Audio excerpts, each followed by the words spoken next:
தமிழன் தொலைக்காட்சி நேயர்களுக்கு வணக்கம்.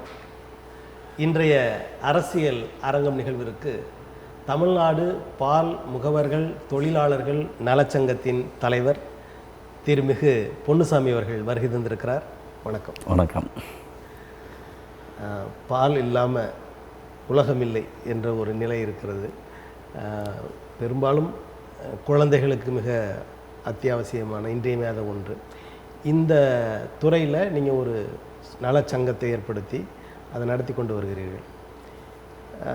அரசாங்கம் இதை எப்படி நடத்துகிறது, சரியான முறையில் நடத்துகிறதா? நீங்கள் ஒரு சங்கத்தோட நிறுவனன்றதுனால குறைகள் நிறைகள் உங்களுக்கு நிறைய தெரியும். அதை பற்றி கொஞ்சம் சொல்லுங்கள். ஒரு மனிதன் பிறப்பில் தொடங்கி இறப்பிற்கு பின்னரும் தேவைப்படக்கூடிய ஒரு பொருள் உலகத்தில் எதுன்னா அது பால் மட்டும்தான். ரொம்ப புனிதமான தொழிலும் கூட, ஆனால் ரொம்ப பாவப்பட்ட தொழிலும் கூட. ஏன்னா இந்த பால் வணிகத்தில் பால் உற்பத்தியில் இருக்கக்கூடிய உற்பத்தியாளர்களாகட்டும் இல்லை பால் முகவர்களாகட்டும் இவர்களுடைய இல்லங்களோடு நடைபெறக்கூடிய சுகதிக்க நிகழ்வுகளை கூட குறித்த நேரத்துக்கு கலந்து கொள்ள முடியாது. ஸோ அப்படிப்பட்ட ஒரு இக்கட்டான ஒரு துறை. ஆனால் மக்களுக்கு சேவையை மகேசன் சேவை என்ற அடிப்படையில் தொடர்ந்து இந்த துறை இயங்கிக்கிட்டு இருக்கு. அதில் அரசு நிர்வாகம் எப்படி இருக்குது அப்படின்னு நம்ம பார்த்தோம்னா எல்லா துறைகளையும் போல் இந்த துறையிலையும் மிக மோசமாக தான் போய்கிட்டு இருக்குன்னு சொல்லணும். ஒவ்வொரு ஆட்சி காலத்துலேயும் பார்த்திங்கன்னா ஒவ்வொரு நிலைப்பாடு இருந்துகிட்ருக்காங்க. கடந்த எங்கள் அமைப்பு 2008 ஆரம்பித்தோம். 2008 மே 5 சென்னையில் வடசென்னை பகுதியில் வியாசரபடியில் ஆரம்பித்தோம். அப்போ பார்த்திங்கன்னா பால் முகவர்களுக்கான வாழ்வாதாரம் படுபாதாளத்தில் இருந்தது. நிறைய பேர் இந்த தொழிலில் தற்கொலை செய்து கொள்ளக்கூடிய நிகழ்வு, ஏன்னா கந்து வட்டிக்கு வாங்கி மீட்டர் வட்டிக்கு வாங்கி தொழில் செய்ய முடியாமல் தற்கொலை செய்த நிகழ்வுலாம் இருந்தது. அப்போது அந்த தொழிலுக்கு வந்த புதிது நான் அதை பார்த்த பிறகு அந்த தொழிலை அமைப்பை தொடங்கணும்.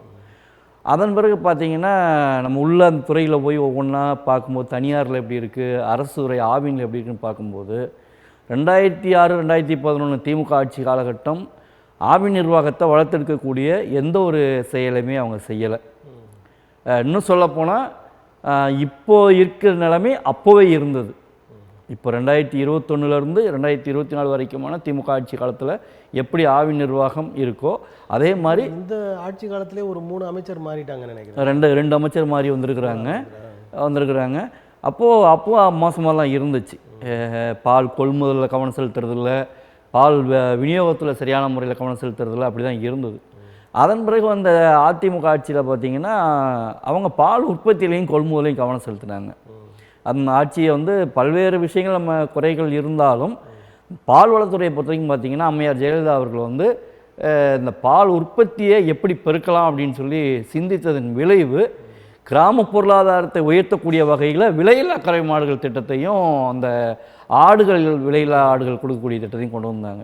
இது கிராமப்புற விவசாய பெருமக்களுடைய பொருளாதாரத்தை உயர்த்துவது மட்டும் இல்லாமல் பால் உற்பத்தியும் அதிகப்படுத்தி அரசு துறை ஆவினுக்கான பால் கொள்முதல் அதிகரிப்பதற்கான ஒரு வாய்ப்பை ஏற்படுத்தி அதிகரிச்சதா? ஆமாம். ஏன்னா 2006 2011 திமுக ஆட்சி காலகட்டத்தில் அதிகபட்சமாக 23 லட்சம் லிட்டர் தான் நாளொன்றுக்கு கொள்முதல் பண்ணாங்க. ஏன்னா தமிழ்நாட்டில் பார்த்தீங்கன்னா நாளொன்றுக்கு கிட்டத்தட்ட 2 கோடி லிட்டருக்கு மேலே பால் உற்பத்தி ஆகுது. தனியார் பால் நிறுவனங்கள் கிட்டத்தட்ட 85-86 விழுக்காடுக்கு மேலே கொள்முதலும் விற்பனைகளையும் கொலை வச்சுக்கிட்டு இருக்காங்க.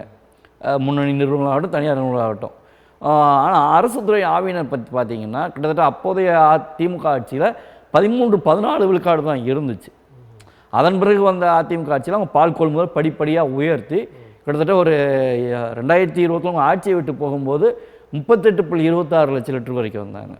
கிட்டத்தட்ட 15 லட்சம் லிட்டரு 10 ஆண்டு கால அதிமுக ஆட்சியில் கூடுச்சு. அதாவது ஜெயலலிதாவுக்கு பின்னரும் எடப்பாடியும் அதை உயர்த்தி கொண்டு போனாங்க. ஆனால் ஜெயலலிதா உயர்ந்த அளவுக்கு அவங்க உயரலை, ஆனால் தக்க வச்சுக்கிட்டாங்க. அதுதான் முக்கியம். நம்ம பார்க்க வேண்டிய விஷயம் இப்போது கூட நாங்கள் திமுக அரசு குறை சொல்கிறதுக்கு காரணம் ஆட்சி மாறும் காட்சி மாறும், ஆனால் நீங்கள் வளர்ச்சியை நோக்கி கொண்டு போகலாம் கூட அதை வீழ்ச்சிக்கு கொண்டு போகாமல் பார்த்துக்கணும். அதுதான் ஒரு நல்ல நிர்வாகத்துக்கு அழகாக இருக்க முடியும். எடப்பாடி அவர்கள் ஆட்சி போன பிறகு திராவிட முன்னேற்ற கழகம் வந்திருக்கு. இந்த திராவிட முன்னேற்ற கழக ஆட்சியில் அது குறைந்திருக்கிறதா இல்லை அதிகப்படுத்து? படுபாதாளத்துக்கு போயிடுச்சு. அதுதான் சொன்னேன். 2006 2011 என்ன சூழ்நிலை இருந்ததோ அதே சூழ்நிலை இப்போ இருக்குது. அப்போ 23 லட்சம் லிட்டருக்கு போயிடுச்சு பால் கொள்முதல். 2006 2011 காலகட்டத்தில் அவ்வளோதான் இருந்துச்சு. இப்போ இவங்க ஆட்சிக்கு வந்து 6 மாதத்துலேயே 25 லட்சம் லிட்டருக்கு கொண்டு போயிட்டாங்க. 38ல் இருந்ததை 38 சொல்லப்போனால் கொரோனா காலகட்டத்தில் 43 லட்சம் லிட்டர் வரைக்கும் போச்சு ஆவின். ஆனால் திமுக ஆட்சிக்கு 2021 மேக்கு வந்த பிறகு ஒரு 6 மாத காலத்திலேயே கொள்முதல் திட்டமிட்டு குறைக்கப்பட்டு படுபாதாளத்துக்கு போயிடுச்சு. ஏன் இந்த குறைப்பு நடவடிக்கை? ஏன்னா பணம் ஈட்டுவதற்கான அதிகாரிகள், அரசியல்வாதிகள், இந்த 2 பேரோட கூட்டணி, அவங்க வந்து திட்டமிட்டு இது எப்படிலாம் பணம் நம்ம பேக்கெட்டில் நம்ம சொந்த கஜானாவை, அரசு கஜானாவையோ ஆவின் கஜானாவை நிரப்புவதோ அவங்க நோக்கம் இல்லை, தங்களுடைய கஜானாவை எப்படியெல்லாம் நிரப்பிக்கலாம் அப்படின்னு பார்த்ததுடைய விளைவு பால் கொள்முதலை படிப்படியாக குறைப்பதற்கான எல்லா நடவடிக்கைகளையும் மேற்கொண்டு இவங்க என்ன எதிர்பார்த்தாங்கன்னா கொள்முதல் குறைச்சி விற்பனையும் குறைஞ்சிடும்னு பார்த்தாங்க. ஆனால் விற்பனை குறையலை, மாறாக கூடுச்சு திமுக ஆட்சியில். ஏன்னா அதிமுக ஆட்சியில் அவங்க ஆட்சி விட்டு போகும்போது ஒரு 26-27 லட்சம் லிட்டர் பால் விற்பனை இருந்தது. ஆனால் இவங்க ஆட்சிக்கு வந்தோன்னா 3 ரூபா விலை குறைப்பு பண்ணாங்கல்ல, லிட்டருக்கு 3 ரூபா அவங்க தேர்தல் வாக்குறுதியை குறைச்சாங்க. அதை நாங்களும் வரவேற்றோம். இது ஏழை எளிய மக்களுக்கு பயன் தரக்கூடிய திட்டம். ஆவினுக்கு மிகப்பெரிய அரசுக்கும் ஆவினுக்கும் மிகப்பெரிய இழப்பை ஏற்படுத்தினாலும் கூட இது மக்களுக்கு பயனளிக்கக்கூடிய திட்டம் நாங்கள் வரவேற்றது. அந்த 3 ரூபா விலை குறைப்பினால விற்பனை படிப்படியாக ஒரு 3.5 லட்சம் லிட்டருக்கு மேலே போய் இன்றைக்கி கிட்டத்தட்ட 31 லட்சம் லிட்டருக்கு வந்துருச்சு. ஆனால் இந்த 31 லட்சம் லிட்டர் பாலை உற்பத்தி பண்ணணும் அப்படின்னா குறைந்தபட்சம் 40 லட்சம் லிட்டர் பால் கொள்முதல் பண்ணுனா தான் நம்ம இதை ஈடு செய்ய முடியும். சரி, ஆனால் கொள்முதல் குறைவாக இருக்குது. கொள்முதல் 26-27க்கு போயாச்சு. ஆமாம், இப்போ இடைப்பட்ட அதுக்கு வந்து நம்ம இந்த ஆரஞ்சு கலர் பாக்கெட், பச்சை கலர் பாக்கெட்லாம் வருது இல்லையா, அதுக்கு வந்து கொழுப்பு சத்தும் திட சத்தும் செறிவூட்டணும். ஏன்னா பசுமாட்டிலேருந்து வரக்கூடிய பாலை ஆவினை பொறுத்த வரைக்கும் 99% பசும்பால் தான் கொள்முதல். ஒரு அதிகபட்சமான 5 விழுக்காடு கூட இருக்காது எருமைப்பால் கொள்முதல். எருமைப்பால் தான் கொழுப்பு சத்து அதிகமாக இருக்கும். பசும்பாலில் கொழுப்பு சத்து பார்த்தீங்கன்னா 3.7லேருந்து 4% வரைக்கும் தான் இருக்கும். அதை பயன்படுத்திக்கிறாங்களா? ஆமாம். அப்போது இந்த பச்சை பால் பார்த்தீங்கன்னா 4.5% கொழுப்பு சத்து இருக்கணும். ஆரஞ்சு பாக்கெட்டுக்கு 6%. இந்த கொழுப்பு சத்து பற்றாக்குறை ஈடு செய்வதற்காக நம்மகிட்ட பால் உபரியாக இருந்தால் அதில் வந்து க்ரீம் செப்பரேட் பண்ணி வச்சுப்பாங்க. க்ரீம்னா கொழுப்பு சத்து. இந்த கொழுப்பு சத்தை தனியாக பிரித்து எடுத்து வச்சுப்பாங்க. அப்போ இந்த பச்சை பாக்கெட்டுக்கும் ஆரஞ்சு பாக்கெட்டுக்கும் அதை சேர்த்து பாஸ்டரைஸ்ட் ஹோமோனைஸ்டுன்னு சொல்லுவாங்க. அதை இது பண்ணி ப்ராசஸ் பண்ணி பேக் பண்ணி கொடுப்பாங்க. திடசத்துக்கு பார்த்தீங்கன்னா நான் சாலிட் ஃபேட்டுன்னு சொல்லுவாங்க. அது பார்த்தீங்கன்னா 9% இருக்கும் ஆரஞ்சு கலரில், பச்சையில் 8% இருக்கும். ஆனால் பசும்பாலில் வர்றது அதிகபட்சம் 7.5 7.7 தான் வரும், அதிகபட்சம்னா 8 வரும். அப்போ அதில் பற்றாக்குறையாகக்கூடிய அந்த திடசத்துக்கு ஸ்கிம்டு மில்க் பவுடர்னு சொல்லுவாங்க, பால் பவுட்ரு. அந்த பால் பவுடரை சேர்ப்பாங்க. இது எல்லாமே உணவு பாதுகாப்பு தரநிலை ஆணையத்துக்கு விதிகளுக்கு உட்பட்டது. அப்போது நம்மகிட்ட பால் உபரியாக இருக்கும்போது என்ன பண்ணுவாங்கன்னா, விற்பனை போக உபரியாக இருந்ததுன்னா மொத்த பாலையும் க்ரீம் செப்பரேட் பண்ணி வச்சுப்பாங்க. கொழுப்பு சத்து தனியாக எடுக்கும்போது மிச்சம் இருக்கிறது பச்சை தண்ணியாக தான் இருக்கும். அந்த பச்சை தண்ணியாக இருக்கிற பாலை கொதிநிலைக்கு கொண்டு போய் சுருக்கும்போது பால் பவுடராக மாறிடும். ஸோ ரெண்டையும் கையிருப்பு வச்சுப்பாங்க. ஒரு பால் பண்ணைக்கு குறைஞ்ச இப்போ மாதவரம் பால் பண்ணை பவுடர் தூக்கி மாற்றிடுது. ஆமாம், இப்போ மாதவரம் சோழியம் போன்ற பால் பண்ணைகளுக்கு குறைஞ்சபட்சம் 500 மெட்ரிக் டன் பால் பவுடர் கையிருப்பு இருந்துக்கிட்டே இருக்கணும். 300 மெட்ரிக் டன் வெண்ணெய் கையிருப்பு இருந்துக்கிட்டே இருக்கணும். ஏன்னா இந்த ஆரஞ்சு கலரும் பச்சை கலரும் உற்பத்தி செய்வதற்கு தேவைக்கு. அப்போது இவங்ககிட்ட பால் கொள்முதல் திட்டமிட்டு குறைச்சாச்சா, ஆரஞ்சு பச்சை பாக்கெட் உற்பத்திக்கு பால் இல்லை. அப்போ என்ன பண்ணுறாங்க, வட மாநிலங்கள் மகாராஷ்டிரா ராஜஸ்தான் மாநிலங்கள்லேருந்து பால் பவுடர் வெண்ணையும் வாங்குறாங்க. அப்படி வாங்குவதனால ஒரு கிலோவுக்கு 5 ரூபாயிலிருந்து 10 ரூபா வரைக்கும் அதிகாரிகள் ஆதாயம் பார்க்குறாங்க. இதுதான் விஷயம். இந்த ஆதாயம் பார்ப்பதற்காக பால் உற்பத்தியாளர்கிட்ட பாலை குறைச்சி, அப்போ ஏடிஎம் கவர்மெண்ட்டில் 12,800க்கு மேலே கிராம அளவிலான கூட்டுறவு சங்கங்கள் இருந்தது. பால் விவசாயிகள் இருந்து பால் கொள்முதல் செய்யக்கூடிய சிறு சிறு கூட்டுறவு அமைப்புகள் 12,000க்கு மேலே இருந்தது. இவங்க பாலை வாங்க மறுத்து திட்டமிட்டு குறைச்சதனுடைய விளைவு நலிவடைந்து செயல்பட முடியாமல் போய் கிட்டத்தட்ட 3000க்கு மேற்பட்ட கிராம கூட்டுறவு சங்கம் மூடிட்டாங்க. மூடுதனுடைய விளைவு இவங்க பால் வரத்து சுத்தமாக முடங்கி போச்சு. இதுதான் இப்போ ஆவி நிர்வாகத்துடைய கள நிலவரம். போக 2006-11 திமுக ஆட்சி காலத்தில் அவங்க ஆவியினை வளர்ப்பதற்கு பெரிய அளவுக்கு அவங்க முயற்சி எடுக்கலை. ஆனால் அடுத்து வந்த அதிமுக ஆட்சியில் பால் உற்பத்தியும் விற்பனை அதுக்கு நடவடிக்கை எடுத்தாங்க. என்ன ஒன்று அதிமுக ஆட்சியில் நடந்ததுன்னா, நிர்வாகத்தில் ஊழல் முறைகேடுகள், தேவையற்ற பணி நியமனங்கள், தேவையற்ற இயந்திர தளவாடங்கள். இப்போ ஒரு பால் பண்ணைக்கு என்ன இயந்திரம் தேவையோ அந்த இயந்திரம் மட்டும்தான் வாங்கணும். தேவையில்லாத இயந்திர கொள்முதல் பண்ணி அங்கே வெயிலையும் மழையிலையும் துருப்பிடிச்சு போட்டு வைக்கிறது. அப்படி பார்த்தீங்கன்னா அது கோயம்புத்தூர் பால் பண்ணை, உதாரணத்துக்கு கோயம்புத்தூர் பால் பண்ணை எடுத்துக்கிட்டோம்னா ஒரு தேவையில்லாத ஒரு 2-3 இயந்திரங்களை வாங்கி 15-18 கோடி ரூபாய்க்கு மேலே வீணாக்கி வெயிலையும் மழையிலையும் காய வச்சு போட்டிருந்தாங்க. துருப்பிடிச்சு வைக்கிறது அந்த இயந்திரம் அதிமுக ஆட்சியில். அதுவும் இல்லாமல் 234 பணியிடங்கள், தேவையில்லாத பணியிடங்களை நியமனம் பண்ணி இல்லீகலாக இது பண்ணி நீதிமன்றமே அதை குட்டு வச்சு அந்த 234 பேரையும் பணி நீக்கம் செய்வதற்கு உத்தரவு போட்டுச்சு. அதனால் விநியோகத்தில் எடுத்துக்கிட்டிங்கன்னா சென்னையில் ஒரு 34 மொத்த விநியோகஸ்தர்கள் இருந்தாங்க. அப்போ அது விற்பனை அதிகப்படுத்தணுன்றதுக்காக அப்போது சுனில் பாலிவால் ஐஏஎஸ் அவங்க எம்டி ஆவின் நிர்வாக இயக்குநராக இருந்தபோது 1000 லிட்டரு யார் வேணாலும் மொத்த விநியோகஸ்தராக வரலான்னு ஒரு ஆர்டர் போடுறாங்க. அதன் அடிப்படையில் கிட்டத்தட்ட ஒரு 150 பேருக்கு மேலே மொத்த விநியோகஸ்தர் உள்ளே வர்றாங்க சென்னையில். அப்போது ராஜேந்திர பாலாஜி அமைச்சராகிறாரு. சம்பாதிக்க முடியலன்னு அவங்க பிளான் பண்ணும்போது என்ன பண்ணுறாங்கன்னா, அப்போ காமராஜ் நிர்வாக இயக்குனர் மாதிரி காமராஜ் ஐஏஎஸை நிர்வாக இயக்குனரை கொண்டு வர்றாங்க.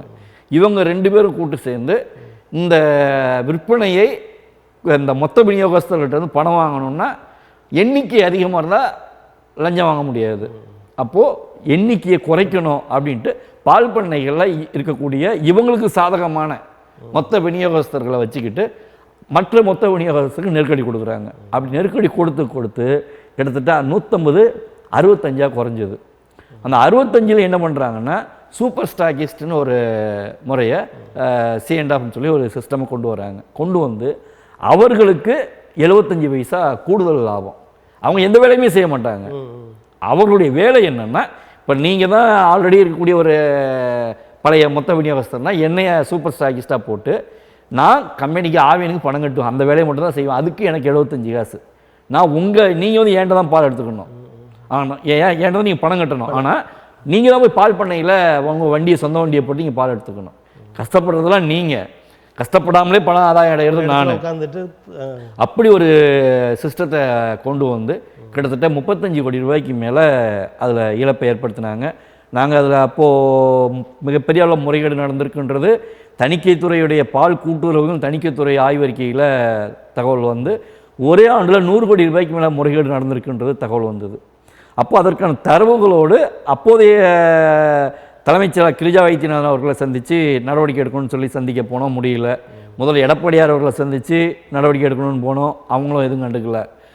அரசு தரப்பில் இந்த நடவடிக்கையுமே இல்லையே அப்படின்னு சொல்லிட்டு எதிர்க்கட்சி தலைவராக இருந்த தற்போதைய முதல்வர் அப்போதைய எதிர்க்கட்சி தலைவர் மு.க. ஸ்டாலின் அவர்களை அறிவாலயத்தில் 2-3 முறை சந்தித்து அதற்கான புள்ளி விவரங்கள்லாம் கொடுத்து இந்த மாதிரி ஆவி நிர்வாகம் நடந்துக்கிட்டு இருக்குது, கிட்டத்தட்ட 100 கோடி ரூபாய்க்கு முறைகேடு நடந்திருக்கு, 300 கோடி ரூபாய்க்கு மேலே வருவாய் இழப்பு ஏற்பட்டிருக்கு. ஸோ இதுக்கு வந்து சிபிஐ என்கொயரி வைக்கணும். ஏன்னா இங்கே மாநில அரசுடைய சிபிஐ சிஐடியோ இல்லை காவல்துறையோ ஊழல் தடுப்புத்துறையோ விசாரித்தா உண்மை வெளியே வராது. அப்போ சிபிஐ விசாரணை வைக்கணும்னு சொல்லிட்டு ஒரு மனு கொடுக்குறோம். அந்த மனுவை வச்சு 2021 சட்டமன்ற தேர்தலில் சிவகாசி விருதுநகர் உள்ளிட்ட பகுதிகளில் தேர்தல் பிரச்சாரம் செய்யும்போது இதை மேற்கோள் காட்டியே பேசுகிறாங்க. இந்த மாதிரி தமிழ்நாடு பால் முகவர் தொழிலாளர் சங்கம் குற்றச்சாட்டு முன் வச்சிருக்கிறாங்க, இதன் மீது என்ன நடவடிக்கை எடுத்தாங்க, அமைச்சரும் பதில் சொல்ல, முதல்வரும் பதில் சொல்ல, நாங்கள் வந்தால் ராஜேந்திர பாலாஜி தப்பிக்க முடியாது அப்படின்னாங்க. ஆனால் 3 ஆண்டுகள் ஆச்சா, என்ன பண்ணாங்க? அதாவது இப்போ நாங்கள் சொன்னோன்னா கூட சரி, ஏதோ ஒரு விளம்பரத்துக்காக சொன்னோன்னு கூட எடுத்துக்கலாம். ஆனால் பால் கூட்டுறவுகளின் தணிக்கைத்துறை, இந்த பாலுக்குன்னே தனியாக ஒரு ஆடிட்டிங் இருக்குது சிஸ்டம். அந்த ஆடிட்டிங் சிஸ்டம்லேயே எல்லா ஒன்றியங்களையும் கிட்டத்தட்ட இப்போ 27 ஒன்றியங்கள் இருக்குது. முதல்ல அதிமுக 18 ஒன்றியம் தான் இருந்தது. இவங்க ஊழல் முறைகேடுகள் செய்வதற்காகவே 18 25 ஆக்குனாங்க.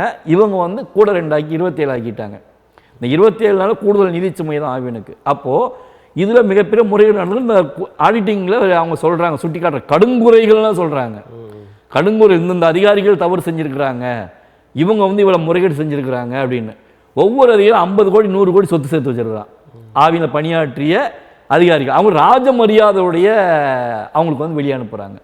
அப்படி சொல்லும் போது நீங்கள் 3 வருஷம் ஆச்சா, நடவடிக்கை எதுவுமே எடுக்கலை. இந்த சூழல் 2022 மே மாதம் ஒரு ஆர்டர் போடுறாங்க. ஆவியில் இருக்கக்கூடிய பால் பண்ணைகளுக்கு கலப்படங்களை கண்டுபிடிக்கக்கூடிய ஒரு இயந்திர தளவாடம், லாக்டாஸ்கோப்னு சொல்லிட்டு மில்க் அனலைசர் கருவி. இந்த கருவியோடைய விலை பார்த்தீங்கன்னா வரிகள் உட்பட 83,68,000 ரூபா. ஆனால் ஏற்கனவே பால் பண்ணைகளில் இந்த பாலுடைய தரம் கலப்படம் இதெல்லாம் கண்டுபிடிப்பதற்கான மில்கோ ஸ்கேனர்னு 2 கருவி இருக்குது. இதோடைய அடக்க விலைன்னு பார்த்தீங்கன்னா அதிகபட்சமே 4 லட்ச ரூபா தான். 4 லட்ச ரூபாய்க்கு பார்க்க வேண்டிய மிஷினை இயந்திரத்தை கிட்டத்தட்ட கூடுதலாக 80 லட்ச ரூபா கொடுத்து வாங்குறதுக்கு 22 இயந்திரங்கள் வாங்குறதுக்கு ஒரு ஒப்பந்தம் பிளான் பண்ணுறாங்க. அப்போது ஜெயச்சந்திரன் சொல்லி ஒரு டிஜிஎம் குவாலிட்டி கண்ட்ரோலில் நந்தனத்தில் இருக்கார். அவர் தெளிவாக சொல்லி இது வந்து தேவையற்ற செலவுகளை ஏற்படுத்தும். ஏன்னா அந்த இயந்திரத்தை பராமரிக்கிறதே பெரிய செலவு. 6 மாதத்துக்கு அந்த இயந்திரத்தை பராமரிக்கணும்னா அதுக்கு லிக்யூடு அந்த ஆயில்லாம் கிட்டத்தட்ட 92,000 ரூபாய்க்கு வாங்கணும் 6 மாதத்துக்கு. அது இல்லாமல் ஆண்டு பராமரிப்பு கட்டணம் ஏஎம்சின்னு சொல்லக்கூடிய ஆண்டு பராமரிப்பு கட்டணம் 1,15,000 ரூபா அந்த மிஷினை பராமரிக்கிறதுக்கு. 2வது போதிய இடவசதி வேணும், அதுக்கு கம்ப்யூட்டர் வேணும், இதெல்லாம் வேணும். இதுக்கான வசதிகள் ஏசி ரூமில் தான் வைக்க முடியாது, பணியாளர்கள் வேணும். அப்போது இது கூடுதல் நிதிச்சுமை ஏற்படுத்தும். நான் வேண்டாம், நான் கையெழுத்து போட மாட்டேன்றாரு. அப்படி கையெழுத்து போட மாட்டேன்னு சொன்ன அதிகாரியை பனிஷ்மெண்ட் ஆர்டராக அவர் கோயம்புத்தூருக்கு ட்ரான்ஸ்ஃபர் பண்ணுறாங்க. கோயம்புத்தூர் ட்ரான்ஸ்ஃபர் பண்ணிவிட்டு இந்த ஆட்சியில் தான் 2022 ட்ரான்ஸ்ஃபர் பண்ணிவிட்டு கனரேசன் சொல்லிட்டு ஒரு ஏஜிஎம் குவாலிட்டி கண்ட்ரோலில் அவருக்கு கீழே இருக்கக்கூடிய அதிகாரி அவரை கூடுதல் பொறுப்பாக டிஜிஎம்மாக அந்த இடத்துக்கு கொண்டு வராங்க. கொண்டு வந்து அவரை வைத்து கையெழுத்து போடுறாங்க. கையெழுத்து போட்டு 22 இயந்திர தளவாடங்கள் வாங்குறாங்க. அதில் 18 ஒன்றியங்களுக்கு 3 மாதவரம் 51 சோழிகள் 21 1 ஆவின் நந்தனம் அலுவலகத்துக்கு. நந்தனம் அலுவலகத்தில் எந்த கலப்படத்துக்கு முடிக்க போகிறாங்க? கிட்டத்தட்ட 84 லட்ச ரூபாய்க்கு இயந்திரம் எதுக்கு அங்கே நீங்கள் இன்ஸ்டால் பண்ண போகிறீங்க? கிட்டத்தட்ட 22 தளவாடங்கள் வாங்கி 18 கோடி ரூபாய் இழப்பு ஏற்படுத்துகிறாங்க அப்படின்னு தடுக்கணும்னு சொல்லி வருமுன் காக்கணுன்றதுக்காக நாங்கள் அப்போவே நாங்கள் முதல்வர் அவர்களுக்கு கடிதம் அனுப்பிச்சோம். எந்த வித நடவடிக்கையும் இல்லை. இயந்திரங்கள் வாங்கியாச்சு, பால் பண்ணைகளுக்கு போயாச்சு. இத்தனைக்கும் ஒன்றியங்களுடைய பால் பண்ணைகள்லாம் அவங்களுக்கு தேவை அப்படின்னா அவங்க வந்து கேட்பானை கொடுக்கணும். ஏன்னா அவங்களுடைய நிதிக்குழு நிர்வாகக்குழு இருக்கும். ஒவ்வொரு ஒன்றியமும் கூட்டுறவு சங்கத்துக்கு இயங்குறதுனால அவங்க வந்து நிர்வாகக்குழு வச்சுருப்பாங்க. அந்த நிர்வாகக்குழு முடிவெடுத்து எங்களுக்கு இந்த இயந்திரம் தேவை அப்படின்னு சொல்லி அவங்க ஆர்டர் கொடுத்த பிறகு தான் இவங்க பர்ச்சேஸ் பண்ணி கொடுக்க முடியும். ஆனால் அப்படி எந்த ஒன்றியங்களையும் கேட்கவே இல்லை. கேட்காமலே இவங்க ஆர்டர் போட்டு அந்த இயந்திரங்களை வாங்குறாங்க. வாங்கி பராமரிக்க முடியாமல் திண்டுக்கல், திருநெல்வேலி உள்ளிட்ட பல்வேறு ஒன்றியங்களில் அப்படியே கிடக்குது. மெயின்டைன் பண்ண முடியல. அதையும் கூட்டுறவு தணிக்கைத்துறையில் கடுங்குறைகளாகவே சுட்டி காட்டியிருக்கிறாங்க. அதில் கையெழுத்து போட்டார் இல்லையா கணேசன் சொல்லிட்டு, அவருக்கு இன்னும் 2 ஆண்டு என்னமோ பணி காலம் இருக்குதுன்னு நினைக்கிறேன். கடந்த 2 தினங்களுக்கு முன்னால் விருப்ப ஓய்வில் போகிறார். நல்லா முறைகேடு பண்ணியாச்சு. விருப்ப ஓய்வில் ராஜ மரியாதையுடைய ஆவின் நந்தனம் அலுவலகத்திலேயே வழி அனுப்புவிழா 9வது மாடியில் இதுவரைக்கும் எந்த அதிகாரிக்கும் ஆவின் நந்தனம் அலுவலகம் வழி அனுப்புவிழா பண்ணதே இல்லை. ஆனால் 18 கோடி ரூபாய் வருவாய் இழப்பு ஏற்படுத்துவதற்கு துணை போன ஒரு அதிகாரிக்கு ராஜ மரியாதையோடு அங்கே ஆவின் அலுவலகத்தில் வழி அனுப்பலான்னு. இதுதான் தற்போதைய அரசு நிர்வாகம். அப்போ எப்படி இந்த கூட்டுறவு நிர்வாகம் நல்லா இருக்கும்னு நினைக்கிறீங்க? ஏன்னா ஆட்சிக்கு வந்த உடனே கிட்டத்தட்ட 3 ரூபா விலையை குறைச்சிங்க. அது விலையை குறைச்சது உங்களுடைய தேர்தல் வாக்குறுதி. எந்த அரசியல் கட்சிகளாக இருந்தாலும் தேர்தல் வாக்குறுதி நிறைவேற்றுவதாக இருந்தால் அவங்க பாக்கெட்லேருந்து எடுத்து செலவு பண்ணணும். மக்களுடைய வரிப்பணத்திலேருந்து எடுத்து கொடுக்கறதுக்கு இவங்க யார்? அதுவும் அரசு கூட்டுறவு நிறுவனம். இது அரசு நிறுவனம் கூட கிடையாது. இப்போ போக்குவரத்து கழகங்கள் அரசு கட்டுப்பாட்டில் நேரடி கட்டுப்பாட்டில் இருக்குது. ஆனால் ஆவின் அப்படி கிடையாது, நேரடி கட்டுப்பாட்டில். ஆவினுடைய அரசுடைய ஒத்துழைப்போடு செயல்பட்டாலும் கூட அது தன்னாட்சி பெற்ற கிட்டத்தட்ட ஒரு தன்னாட்சி பெற்ற ஒரு அமைப்பாக தான் அது இருக்குது. அப்போ நீங்கள் அதிலிருந்து ஒரு 300 ரூபா 3 ரூபா குறைக்கிறீங்கன்னா மாதத்துக்கு கிட்டத்தட்ட 270 கோடி ரூபாய் வருவாய் இழப்பு ஆவினுக்கு. இந்த 3 ஆண்டுகளில் கிட்டத்தட்ட 900 கோடிக்கு மேலே அந்த வகையில் மட்டுமே இழப்பு ஏற்பட்டிருக்கு. மற்ற கொள்முதல் விலையில் ஏற்பட்ட விலை உயர்வுகளை இவங்க பண்ண சிக்கல்கள் இதெல்லாம் தற்போது வரை 2000 கோடிக்கு மேலே ஆவின் நிர்வாகத்தை இழப்பில் கொண்டு போய்கிட்டு இருக்கு. இப்படி போனால் ஆவின் நிர்வாகமே இல்லாமல் போகிறதுக்கான கண்டிப்பாக. ஏன்னா அரசு அகவிலைப்படி உயர்வு அறிவிக்குது. ஆவினில் பணியாற்றக்கூடிய ஊழியர்களுக்கு இன்னும் 2 அகவிலைப்படி உயர்வு வழங்கப்படலைன்றாங்க. அது இல்லாமல் கொரோனா காலத்தில் பணியாற்றிய ஊழியர்களுக்கு சிறப்பு நிவாரணம் ஊதியம் அறிவிச்சிருந்தாங்க அப்போதைய எடப்பாடி அவங்க அரசு. இவங்க ஆட்சிக்கு வந்து கொரோனாவெல்லாம் இவங்க வந்தாங்க. அப்போ இந்த சிறப்பு நிவாரணம் வழங்கப்படணும். இன்று வரை பல்வேறு ஒன்றியங்கள் ஊழியர்களுக்கு அந்த சிறப்பு நிவாரணம் வழங்கப்படலை. இன்னும் பால் நாங்கள் சப்ளை பண்ணுறோம் இல்லையா, முகவர்கள் பொதுமக்கள் கொண்டு போய் சேர்க்குறோம் இல்லையா, முகவர்களுக்கான கமிஷன் தொகை பார்த்தீங்கன்னா லிட்டருக்கு 2 ரூபா கொடுத்துட்டு 3 பேர் எடுத்துக்கிட்டாங்க. மொத்த விநியோகஸ்தர்கள், பால் முகவர்கள், சில்லறை வணிகர்கள். இந்த 2 ரூபாயை வச்சுக்கிட்டு எப்படி 3 பேர் பண்ண முடியும்? இன்றைக்கி இருக்கக்கூடிய செலவினங்கள், அந்த லீக்கேஜ், கொண்டு போய் சப்ளை பண்ணுவதற்கான செலவுகள், இதெல்லாம் எப்படி கட்டுப்படியாகும்? இதெல்லாம் உயர்த்தி கொடுங்கன்னா உயர்த்தி கொடுப்பதாக இல்லை. அப்போது இவங்க பால் கொள்முதல் திட்டமிட்டு குறைச்சாச்சு, உயர்த்துவதற்கான நடவடிக்கை எதுவுமே எடுக்கலை. ஆனால் அமைச்சர் மட்டும் பார்த்தீங்கன்னா தொடர்ந்து ஒரு பொய்யான தகவல்களையே சொல்லிக்கிட்டு இருக்கார் ஊடகங்களில். இப்போது கடந்த சில முன்னாடி கூட பார்த்தீங்கன்னா ஒரு அறிக்கையை கொடுத்துருக்காரு, 23% விற்பனை அதிகரிச்சிருக்கு 2021 அப்படின்றாரு. 2021-22 நிதியாண்டில் 26.80 லட்சம் லிட்டர், 27 லட்சம்னு வச்சுக்கலாம், 27 லட்சம் லிட்டர் சேல்ஸ் இருந்தது. இப்போ 31 லட்சம் லிட்டர், 4 லட்சம் லிட்டர் நீங்கள் சேல்ஸ் அதிகப்படுத்தியிருக்கீங்க. எத்தனை வருஷத்தில்? 3 வருஷத்தில் 4 லட்சம் லிட்டர் நீங்கள் கணக்கு போட்டிங்கன்னா 15 விழுக்காடு கூட வராது. ஆனால் 23% நாங்கள் விற்பனை உயர்த்தியிருக்கோன்றாரு. கொள்முதல் பார்த்தீங்கன்னா 33-34 லட்சம் லிட்டர் வந்துருச்சுன்றார் இப்போ அமைச்சர். ஆனால் எங்களுக்கு வரக்கூடிய கள நிலவரங்கள்லாம் 27-28 தாண்டலைன்றாங்க. காரணம் என்னென்னா 3000க்கும் மேற்பட்ட கிராம அளவிலான கூட்டுறவு சங்கங்கள் மூடப்பட்டாச்சு. அந்த கிராம அளவு கூட்டுறவு சங்கங்கள்லேருந்து கொள்முதல் செய்து சேமிக்கக்கூடிய குளிர் நிலையங்கள், செல்லிங் சென்டர்னு சொல்லுவாங்க, பல்க் மில்க், மொத்த பால் குளிர்விப்பான நிலையங்கள், இதெல்லாம் 100க்கு மேலே மூடியாச்சு.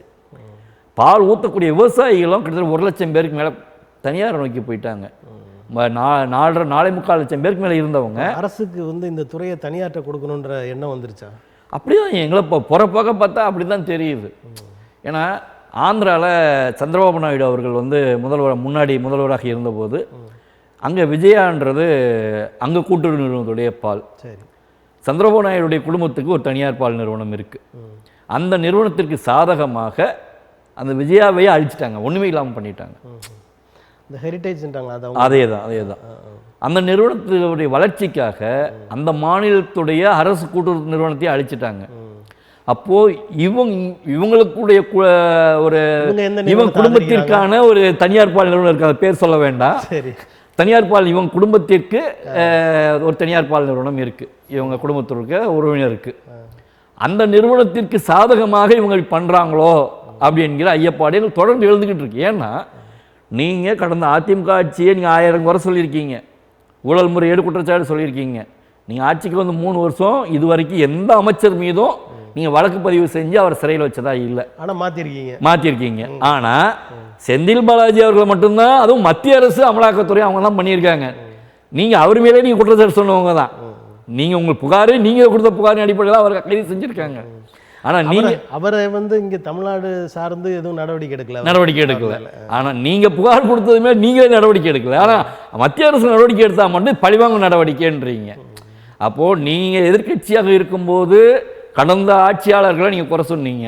நீங்கள் ஆட்சிக்கு வந்த பிறகு நீங்கள் அதற்கான நடவடிக்கை எடுத்துருந்தீங்கன்னா உங்களை பாராட்டியிருக்கலாம். அப்போது நமக்கு என்ன சந்தேகம் ஏற்படுதுன்னா, திமுகவும் அதிமுகவும் மறைமுக கூட்டு வைத்து கொண்டு கொள்ளையடிப்பதில் பங்கிட்டுக் கொள்கிறார்களோ என்கின்ற சந்தேகம் வருது. ஏன்னா நீங்கள் கடந்த அதிமுக ஆட்சியில் இருந்த ஆட்சியாளர்கள்லாம் நீங்கள் பல்வேறு ஊழல் குற்றச்சாட்டு சொன்னீங்க, ஆளுநரை சந்தித்து பல்வேறு குறைகள் சொல்லியிருக்கீங்க, மனுக்கள் கொடுத்துருக்கீங்க நடவடிக்கை எடுக்கிறதுக்கு, மத்திய அரசுக்கு வலியுறுத்தி இருக்கீங்க. ஆனால் நீங்கள் ஆட்சிக்கு யாருமே வழக்கு பதிவு செஞ்சுருக்கீங்க, ஒரு எஃப்ஐஆர் கிடையாது. அதாவது திராவிட முன்னேற்ற கழக ஆட்சியில் இந்த அமைச்சர்களை மாற்றினாங்களே, அதுக்கு என்ன காரணம்னு நினைக்கிறீங்க?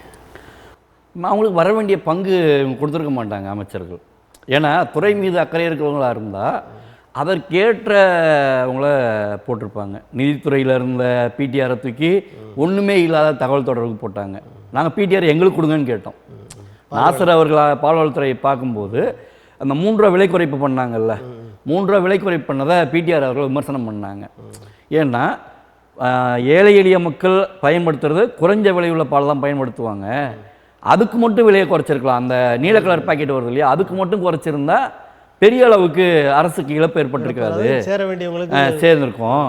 வணிக பயன்பாட்டுக்கு பயன்படுத்தக்கூடிய பால், பச்சை, ஆரஞ்சு, இதுக்கெல்லாம் மொத்தமாக சேர்த்து குறைச்சது ஆவி நிர்வாகத்துக்கு கூட்டுறவு நிறுவனத்துக்கு ஒட்டுமொத்த இழப்பை ஏற்படுத்திச்சு ஒரு விமர்சனத்தையும் முன் வச்சாங்க.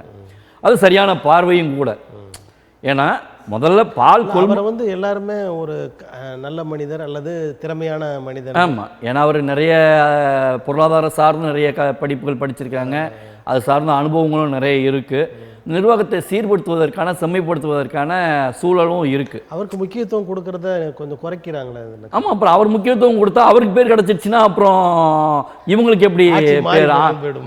அப்புறம் இவர் தான் ஆட்சி நடத்துகிறாருன்னு சொல்லிட்டாங்கன்னா அந்த மாதிரி. அப்போ நாங்கள் நாசரை நீக்கிட்டு இவரை கொடுங்க, எடப்பாடி பிடிஆர் அவரை பால்வளத்துறை அமைச்சராக போட்டிங்கன்னா நிர்வாகம் வந்து இன்னும் ஒரு சீர்படுத்தி கோரிக்கை வச்சிங்க. ஆமாம், ஒரு 2-3 தடவை நாங்கள் கோரிக்கை வச்சோம் அரசுக்கு. மின்னஞ்சல் வாயிலாகவும் நாங்கள் கடிதம் அமைச்சிருக்கிறோம். ஆனால் வழக்கம் போல் அவங்க எல்லாமே கடலில் கரைத்த பெருங்காயம் மாதிரி எல்லாத்தையும் விட்டுட்டு தான் மனோ தங்கராஜ் அவர்களை கொண்டு வந்தாங்க. மனோ தங்கராஜ் அவர்கள் வந்தபோது கூட நாங்கள் ரொம்ப பெரிய எதிர்பார்ப்போடு இருந்தோம். சரி, ஒரு துறையை பற்றி தெரியாது, வந்தால் ஒரு மிகப்பெரிய மாற்றங்கள் கண்டிப்பாக நடக்கும் அப்படின்னு. அதற்கு தகுந்த மாதிரி அவர் அமைச்சர் பொறுப்பேற்ற அன்றைக்கே நாங்கள் நேரில் எங்களை வர சொல்லியிருந்தாங்க. நேரில் சந்தித்து பேசினோம். இங்கே நடைபெறக்கூடிய முறைகேடுகள், பிரச்சனைகள் என்னென்ன கள நிலவரத்தில் இருக்குன்றது எல்லாத்தையுமே எடுத்து சொன்னோம். எல்லாத்தையும் உள்வாங்கிக்கிட்டு இவ்வளோ விஷயங்கள் இருக்கா, அப்போ அதற்கான தரவுகள், அந்த ஊழல் முறைகேடுகள்லாம் சொன்னோம் பார்த்தீங்களா, அதற்கான தரவுகள்லாம் உதவியாளர்கிட்ட கொடுத்துருங்க, கண்டிப்பாக நடவடிக்கை எடுத்துறேன்னார். மறுநாள் நேரில் செஞ்சு கிட்டத்தட்ட 200 பக்க ஆவணங்கள் அதிமுக ஆட்சியில் நடந்தது, நாசர் வந்த பிறகு நடந்தது. இந்த 18 கோடி ரூபா முன்னாடி சொன்னோம் இல்லையா, அந்த மில்கோ ஸ்கேனர் அனலைசர் கருவி கொள்முதல், அந்த பிரச்சனை எல்லாத்தையுமே அதுக்கான தரவுகள் எல்லாத்தையுமே கொடுத்தோம். கண்டிப்பாக நடவடிக்கை எடுப்பாங்கன்னு பார்த்தா எந்த அதிகாரிகளை எல்லாம் நாங்கள் ஊழல் அதிகாரிகள் கருப்பாடுகள் சுட்டி காட்டினோமோ அவங்களே தொடர்ந்து அவர்களெல்லாம் பக்கத்தில் கூப்பிட்டு வச்சுக்கிட்டாரு. ஏன்னா தொலைதூரத்துக்கு ட்ரான்ஸ்ஃபர் பண்ணியிருந்தவங்கள பக்கத்துலேயே கூப்பிட்டு வச்சுக்கிட்டாரு. யார் மேலே எந்த நடவடிக்கையும் இல்லை. அப்போது இவர் எப்படி நம்ம நம்புறது? ஒருவேளை நமக்கு என்ன சந்தேகம் வருதுன்னா, இந்த துறையில் எங்கெங்கெல்லாம் பணம் சம்பாதிக்கலாம் அப்படின்னு சொல்லி அதற்கான புள்ளி விவரங்களை தேடுவதற்காக எங்களை பயன்படுத்திக்கிட்டாரோ அப்படின்ற ஒரு சந்தேகம் தான் எழுது. இந்த நேரத்தில் அவர் எப்படி எங்களை பற்றி வெளியே கட்டமைக்கிறாருன்னா, பொன்னுசாமியும் பால் முகவர் சங்கமும் தனியாருடைய கைக்கூலிகள், கார்ப்பரேட் அமுல் போன்ற வடமாநில நிறுவன கைக்கூலிகள், கார்ப்பரேட்டுகளோட கைக்கூலிகள்ன்றாரு. கார்ப்பரேட்டோட கைக்கூலிகள்னா, தனியார் கைக்கூலிகள்னால் தனியார் பால் நிறுவனங்கள் வரன்முறைப்படுத்துங்கன்னு நாங்கள் ஏன் சொல்லணும்? ஏன்னா இன்றைக்கி வந்து 84 விழுக்காடுக்கு மேலே தனியார் பால் நிறுவனங்கள் தான் இன்றைக்கி பங்களிப்பு கொடுத்துக்கிட்டு இருக்காங்க, கொள்முதலாகட்டும் விற்பனையாகட்டும். இவங்க 16 விழுக்காடுக்குள்ளே தான் ஆவின் இருக்குது. இதனால் என்ன ஆகுதுன்னா, ஆவினுக்கு பால் கொடுக்கக்கூடிய விவசாயிகளுக்கு நிலையான கொள்முதல் விலை கிடைக்குது. அரசு ஒரு விலை அறிவிச்சிட்டாங்கன்னா அந்த நிலையான விலை கிடைக்குது. பொதுமக்களுக்கும் குறைந்த விலையில் பால் கிடைக்குது. தனியார் அப்படி இல்லை. அவங்க என்ன பண்ணுறாங்கன்னா, தேவைப்படக்கூடிய காலங்களில் கொள்முதல் விலையை கொஞ்சம் உயர்த்தி கொடுத்து விற்பனை விலையை அதிகமாக உயர்த்துறது. தேவையில்லாத விற்பனை குறையக்கூடிய காலங்களில் கொள்முதல் விலையை கடுமையாக குறைத்து விற்பனை விலையை சிறிதளவு குறைக்கிறது, இல்லைன்னா குறைக்காமலே விட்டுறது. இப்போது கூட பார்த்தீங்கன்னா, சமீபத்தில் 2 நாட்களுக்கு முன்னால் ஒரு முன்னணி தனியார் பால் நிறுவனம் விற்பனை விலையை 2 ரூபா குறைச்சது. அது ஏன் குறைச்சதுன்னா, கடந்த மே மாதமே கொள்முதல் விலையை லிட்டருக்கு 10 ரூபா வரைக்கும் குறைச்சிட்டாங்க. ஏன்னா ஸ்கூல் லீவு, காலேஜ் லீவு, கோடை காலத்தில் ஏற்பட்ட பெய்த மழையினால் பால் உற்பத்தி அதிகமாக இருக்குது. ப்ரைவேட்டுக்கு பால் அதிகமாக வருது, ஆனால் சேல்ஸ் இல்லை. ஸோ அவங்களால தக்க வச்சிக்க முடியலனால கொள்முதல் விலையை 42 ரூபாய்க்கு 32 ரூபாய்க்கு கொண்டு போயிட்டாங்க. 10 ரூபா குறைச்சவங்க விற்பனை விலையை குறைக்கவே இல்லை. அப்போது நாங்கள் அரசுக்கு கடந்த ஜூன் 3ஆம் தேதி கலைஞர்களுடைய பிறந்தநாள் அன்னைக்கு ஒரு கோரிக்கை அரசுக்கு முன்வைக்கிறோம். ஏன் அப்படின்னா, 2016ன்னு நினைக்கிறேன், கலைஞர் அவர்கள் உயிரோடு இருந்தபோது நாங்கள் அதிமுக அரசுக்கு அப்போ தொடர்ந்து இந்த தனியார் பால் நிறுவனம் வரன்முறைப்படுத்த வேண்டும் அப்படின்றத 2008 நாங்கள் சங்கம் ஆரம்பித்த காலகட்டத்தில் வலியுறுத்திக்கிட்டு இருக்கோம். ஏன்னா பால் முகவர் சங்கம் பால் முகவர்களுக்கான அமைப்பு மட்டுமல்ல, பால் உற்பத்தியாளர்களுக்குமான அமைப்பாக செயல்பட்டுக்கிட்டு இருக்கிறதுனால ஆவினுக்கு பால் கொடுக்கக்கூடிய உற்பத்தியாளர்களுக்கு 3 சங்கங்கள் இருக்குது, அவங்க குரல் கொடுக்குறாங்க. தனியாருக்கு பால் கொடுக்கக்கூடிய உற்பத்தியாளர்களுக்கு குரல் கொடுப்பதற்கு எந்த அமைப்புகளுமே கிடையாது. அரசும் அவங்களை கண்டுக்கிறதே இல்லை. 84 விழுக்காடு பால் உற்பத்தி செய்யக்கூடிய பால் உற்பத்தியாளர்களை அரசு கண்டுக்கிறதே இல்லை. காரணம் என்னென்னா, அதை கட்டுப்படுத்தக்கூடிய அதிகாரம் மத்திய அரசு கைக்கு போயிடுச்சு. தனியார் பால் கட்டுப்படுத்தக்கூடிய அதிகாரம் மத்திய அரசு கைக்கு போனதுனால இவங்க மாநில அரசு கண்டுக்கிறதே இல்லை. அப்போ தொடர்ந்து வலியுறுத்திட்டு வந்து கொண்டிருக்கும் போது 2016 அவங்க கலைஞர்கள் கவனத்துக்கு நாங்கள் இந்த கோரிக்கையை அவர் கவனத்துக்கு போகுது. போன உடனே ஒரு அறிக்கையை சட்டசபையில் வெளியிடுறாங்க. என்ன பண்ணுறாங்கன்னா, தமிழ்நாடு பால் முகவர்கள் தொழிலாளர் சங்கம் தனியார் பால்களுக்கும் வரன்முறைப்படுத்த வேண்டும், கொள்முதல் விலையை கட்டுக்குள் கொண்டு வர வேண்டும் என்கின்ற நியாயமான கோரிக்கையை புறக்கணிக்காமல் அரசு பரிசீலித்து நிறைவேற்ற வேண்டும்னு ஒரு அறிக்கை வெளியிடுறாங்க. சரி, அது எங்களுக்கு ஒரு மிகப்பெரிய அங்கீகாரமாகவும் பட்டுச்சு. உடனடியாக நாங்கள் நேரடியாக கோபாலபுரம் நேரில் போய் சந்தித்து நன்றியும் தெரிவிச்சுட்டு வந்தோம். அப்போ இந்த 3ஆம் தேதி அரசுடைய கவனத்துக்கு தந்தையினுடைய கோரிக்கையை மகன் நிறைவேற்றுவாரா, ஏன்னா தனியார் பாலினருக்கு வரன்முறைப்படுத்தணும் அப்படின்றது அப்போவே கலைஞர் அவர்களே வலியுறுத்தி இருக்கிறாங்க. அப்போது இவங்க நிறைவேற்றுவாங்களா, நிறைவேற்ற வேண்டும் என்ற ஆணித்தரம் வலியுறுத்திக்கிட்டு இருக்கோம், தொடர்ந்து வலியுறுத்திக்கிட்டு இருக்கோம். அப்போது தனியாருக்கு நாங்கள் கைக்கூலியாக இருந்தால் தனியாரை கட்டுப்படுத்துங்க நாங்கள் ஏன் சொல்லணும்? நாங்கள் அவங்க செய்ய வேடிக்கை பார்த்துட்டு இருந்துட்டு போயிடலாம் இல்லையா? இப்போ நீங்கள் பேசிகிட்டே இருக்கீங்க, அதாவது ஒன்று சொல்லும்போது இந்த ஆட்சிக்கு தலைமைக்கு ரொம்ப அணுக்கமான இல்லை உறவு நிலையில் உள்ள ஒரு தனியார் நிறுவனம் சொல்கிறீங்க. அதை பற்றி அந்த பெயரை சொல்ல மாட்டீங்களே? வேண்டாம், எல்லா அமைச்சர்களை பற்றிலாம் சொல்கிறீங்க, இந்த அமைச்சர் அப்படி பண்ணார், அந்த அமைச்சர் அப்படி பண்ணாருன்னா. ஆனால் அந்த அது தனியார் எல்லாருக்குமே தெரியும். கெவின்ஸ்னு ஒரு பால், அவங்க கலைஞருடைய மகள் தேன்மொழி, அவங்களுடைய கனிமொழியில் தேன்மொழின்னு அவங்க முத்து அவங்களுடைய வழி வந்தவங்க. அவங்க அந்த வழியில் வந்து அந்த நிறுவனத்துடைய எல்லாருக்குமே தெரியும். சமூக ஊடகங்களில் அரசியல் கட்சிகள் எல்லாருக்குமே தெரியும். இருந்தாலும் என் வாயினால் சொல்ல வேண்டாம்னு பார்த்தேன், நீங்கள் சொல்ல வச்சுட்டீங்க. அந்த ஒரு சந்தேகம் எல்லாருக்குமே இருந்துகிட்டு இருக்கு. ஏன் அப்படின்னா 2006 2011 காலகட்டத்தில் இதே நிலைமை தான். இதே நிலைமைன்னா ஆரஞ்சு பாக்கெட்டு சேல்ஸுக்கே கிடையாது. இந்த நிறை கொழுப்பு பால்லாம் மக்கள் அதிகமாக விரும்பி வாங்குவாங்க, வீட்டுக்கெல்லாம் தண்ணி கொஞ்சம் அதிகம் ஊற்றிக்கலாம் அப்படின்னு. அப்போ மாதாந்திர அட்டைக்கு மட்டும்தான் அந்த பாலை கொடுத்தாங்க. அதை ஒரு கட்டுக்குள்ளே வச்சுருந்தாங்க. ஆவின் பால் உற்பத்தி கொள்முதல் ஒரு கட்டுக்குள்ளே வச்சுருந்தாங்க. அதை மீறி இப்போ மளிகை கடையில் எங்கேயாவது ஆரஞ்சு பால் விற்கிதுன்னா கள்ளச்சாராயத்தை எப்படி போய் பறிமுதல் பண்ணுவாங்க? அதை போய் அதை மாதிரி விஜிலன்ஸ், ஆவின் விஜிலன்ஸை வச்சு இது எப்படி உனக்கு வந்தது இது? ஏன்னா அது மாதாந்திர அட்டை மூலமாக மட்டும்தான் சப்ளை. அப்போ யார் உனக்கு இந்த பால் சப்ளை கொடுத்ததுன்னு சொல்லி பார்த்து அந்த மாதாந்திர அட்டையை எப்படி கமர்ஷியலாக யூஸ் பண்ண அப்படின்னு சொல்லி அந்த மாதாந்திர அட்டையெல்லாம் சீஸ் பண்ண வரலாறுகள்லாம் உண்டு.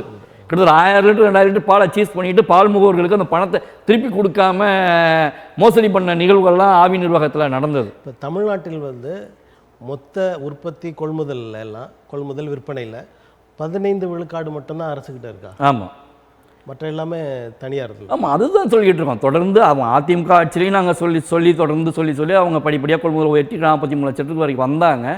இருந்தாலும் அரசு, அதாவது ஆவி நிர்வாகத்தை பொறுத்த வரைக்கும் ஒரு கூட்டுறவு நிறுவனம். இன்றைக்கி அமுல் வருகையை நாங்கள் வரவேற்கிறோம்னு சொல்லி கடந்த சில மாதங்களுக்கு முன்னாடி அறிக்கை வெளியிட்டோம். ஆவினை நம்பி இனிமேட்டு பயனில்லை, அமுல் வந்தால் வரவேற்க தயாராக இருக்கிறோம்னு சொன்ன உடனே திமுக உடன்பிறப்புகள் எல்லாம் சமூக எங்களை கழுவி ஊற்ற ஆரம்பிச்சிட்டாங்க. இவங்க வந்து அமுலுடைய கைக்கூலி, வட மாநிலத்தில் கைக்கூலி, பணம் வாங்கிட்டு பேசுகிறாங்கன்னு. ஏன் அப்படின்னா கிட்டத்தட்ட 17 ஆண்டுகளாக இந்த ஆவி நிர்வாகத்தை நல்ல சிறப்பான முறையில் கட்டமைக்க வேண்டும், வளர்ச்சி நோக்கி கொண்டு போக வேண்டும்னு சொல்லி கத்தி தொண்டை தனியாக வற்றி போச்சு. யாரும் நடவடிக்கை எடுக்கிறதாவே இல்லை. இது வந்து மேலே மோசமாக தான் போய்கிட்டு இருக்கு. அவங்க பால் வழங்கக்கூடிய பால் உற்பத்தியாளர்களும் கிட்டத்தட்ட 400-500 கோடி ரூபாய்க்கு மேலே நிலுவைத் தொகை இருக்குது. ஆவின் பாலை விநியோகம் செய்யக்கூடிய பால் முகவர்கள் எங்களுக்கு உரிய லாபம் கிடையாது. 2 ரூபாயை கொடுத்துட்டு 3 பேர் பங்கிட்டுக்கணும். அதுவும் 50 பைசா, ஒரு லிட்டருக்கு 50 பைசா வச்சுக்கிட்டு நாங்கள் அதிகாலை எழுந்திரிச்சு பாலை கொண்டு போய் சப்ளை பண்ணி சாயங்காலம் பாலை வசூல் பண்ணி அதுக்கான தொகையை வசூலித்து அதில் வர பாலில் வரக்கூடிய லீக்கேஜெல்லாம் பார்த்து வேலையால் சம்பளம் கொடுத்து இதெல்லாம் நாங்கள் பார்த்தோன்னா ஒன்றுமே மிஞ்சாது. விவசாயிகளுக்கு ஒரு பழமொழி சொல்லுவாங்க இல்லையா, கணக்கு பார்த்தா உமி கூட மிஞ்சாதுன்னு. அந்த மாதிரி கதை தான் பால் முகவர்களுக்கு. ஸ்டாக்கிஸ்ட்னு ஒருத்தங்க சொன்னீங்க, அவங்க இப்போவும் இருக்கிறாங்களா? அந்த மாதிரி இல்லை, அதை வந்து நாங்கள் போராடி அந்த பழைய மொத்தப்படியாக சிலர் நீதிமன்றம் போனாங்க. நாங்களும் அரசுக்கு தொடர்ந்து அழுத்தம் கொடுத்து திமுக ஆட்சிக்கு வந்த பிறகு, அதை அதிமுக ஆட்சியில் நியமனம் பண்ணதுனால திமுக ஆட்சிக்கு வந்த பிறகு கந்தசாமி ஐஏஎஸ் அவர்கள் இருந்தபோது அந்த நடைமுறையை ரத்து செஞ்சுட்டு இப்போ அந்த பழைய நடைமுறை கொண்டு வந்து அவங்களுக்கு கொடுத்த அந்த தொகை இருக்குல்ல, அது வந்து முகவர்களுக்கோ அல்லது உற்பத்தியாளர்களுக்கோ பிரித்து கொடுத்துருக்காங்க. அது கொடுக்கலாம், ஆனால் அதை அவங்க கொடுக்கல. ரெண்டாவது, விற்பனை விலை எப்போவுமே பார்த்தீங்கன்னா கொள்முதல் விலையை உயர்த்தும் போது அதற்கு இணையாக எல்லா வகையான பாலுக்குமே உயர்த்துவாங்க. 2022 நவம்பரில் 1 லிட்டர் பாலுக்கான கொள்முதல் விலையை வந்து லிட்டருக்கு 3 ரூபா உயர்த்தினாங்க. அது வரவேற்றோம் கொள்முதல் விலை. ஆனால் யானை பசிக்கு சோளப்பொரிய உணவாக கொடுத்தது. ஏன்னா 1 லிட்டருக்கு 15 ரூபா வரைக்கும் கேட்டாங்க. ஏன்னா இன்றைக்கி பால் கொள்முக்கான உற்பத்திக்கான செலவு பார்த்திங்கன்னா 1 லிட்டருக்கு 66 ரூபா 25 காசு ஆகுதுன்றாங்க. பசுக்களும் குறைஞ்சி போயிடுச்சு, எருமைகளும் இல்லாமல் போயிடுச்சு. அப்போது இன்றைக்கி பால் உற்பத்தியாளர்களுக்கான கொள்முதலுக்கான அடக்க செலவுகள், அதாவது கலப்பு தீவனம், புண்ணாக்கு, உலர் தீவனம், வைக்கோல், இதெல்லாம் பார்த்திங்கன்னா இடுபொருட்கள்லாம் பல மடங்கு 30% மேலே உயர்ந்து போச்சு. ஒரு லிட்டர் பால் உற்பத்தி செய்ய விவசாயிக்கு 66 ரூபா 25 காசு அசலாகுது. நான் அரசு கொடுக்குறது 38 ரூபா தான். அப்போ இது 10 15 ரூபா வரைக்கும் கொடுங்கன்னு கேட்டோம். 15 ரூபாய்க்கு கொடுக்கும்போது விற்பனை விலையை நீங்கள் அதுக்கு ஈக்குவலாக மாற்றி அமைக்கணும். 2014 ஜெயலலிதா அவர்கள் என்ன பண்ணாங்கன்னா, ஒரே ஆண்டில் 3 ரூபா ஒரு தடவை, 5 ரூபா ஒரு தடவை, 8 ரூபா கொள்முதல் விலையை உயர்த்தி கொடுத்து விற்பனை விலையை 10 ரூபா உயர்த்தினாங்க. ஏன்னா விவசாயிகளுக்கு ஏற்றி கொடுக்கும்போது விற்பனை விலையை உயர்த்தினா தான் நிர்வாகத்தை வந்து நம்ம நடத்த முடியும். அதே மாதிரி எடப்பாடியார் என்ன பண்ணாங்க, 2019 கொள்முதல் விலையை 4 ரூபாய் ஏற்றிட்டு விற்பனை விலையை 6 ரூபாய் ஏற்றினாங்க. அப்போது இதே திமுக வானுக்கும் பூமிக்கும் குதிச்சாங்க. ஆனால் நாங்கள் அன்றைக்கி வரவேற்றோம். விற்பனை விலை 10 ரூபா உயர்த்திய போது வரவேற்றோம். ஒரு முன்னணி தொலைக்காட்சியில் செய்தியாளர் கூட, செய்தி ஆசிரியர் கூட என்கிட்ட கேட்டார், தனியார் 2 ரூபா உயர்த்தினாலே வானுக்கும் பூமிக்கும் குதிக்கக்கூடிய நீங்கள் இன்றைக்கி ஆவியில் 10 ரூபா விற்பனை விலையை உயர்த்திருக்காங்க, நீங்கள் எப்படி வரவேற்கிறீங்க அப்படின்னாங்க. 8 ரூபா விவசாயிகளுக்கு போகுது. விவசாய பெருமக்களுக்கு, கிராம பொருளாதாரத்தை உயர்த்தக்கூடிய விவசாயிகளுக்கு 8 ரூபா போகிறது நல்ல விஷயம் தானே. நிர்வாகத்துக்கு 2 ரூபா தான். ஸோ இதில் அரசு லாபம் பார்க்கல, ஆவி நிர்வாகம் லாபம் பார்க்கல. ஸோ மக்கள்கிட்டருந்து வாங்கி விவசாயிகளுக்கு கொடுக்குறாங்க. ஸோ இது வந்து கடந்த அண்ணா திராவிட முன்னேற்ற கழகத்தில் அந்த ஆட்சியில் நடந்த பால்வளத்துறையின் செயல்பாடுகள் நல்லா இருந்தது, இப்போ அது மோசமாக இருக்குன்னு சொல்ல வரீங்க?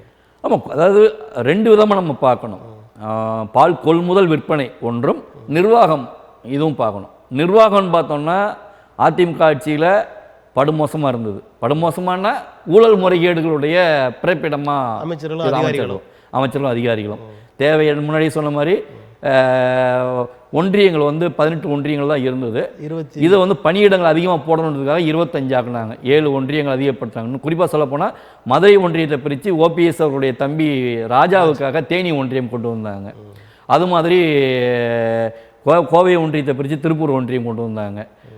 நெல்லை ஒன்றியத்தை பிரித்து தூத்துக்குடி ஒன்றியம் கொண்டு வந்தாங்க. இந்த மாதிரி இந்த ஒன்றியம் பிரிப்பது வந்து சம்பாதிப்பதற்கான வழியாக பார்க்க. ஆமாம், ஒன்றியம் போடும்போது, ஒரு ஒன்றியம் போடும்போது அங்கே ஒரு பொது மேலாளர் போடணும், உதவி பொது மேலாளர் போடணும், விற்பனை மேலாளர்கள் போடணும், அலுவலக பணியாளர்கள் போடணும். பணியாளரை போடும்போது அவங்கள்கிட்டையும் காசு வாங்கி ஒவ்வொரு பணிக்கும் 20 லட்சம் 30 லட்சம். ஒரு ஆஃபீஸ் பியூன் வேலைக்கு கூட 20 லட்ச ரூபா லஞ்சம் வாங்கியிருக்கிறாங்க.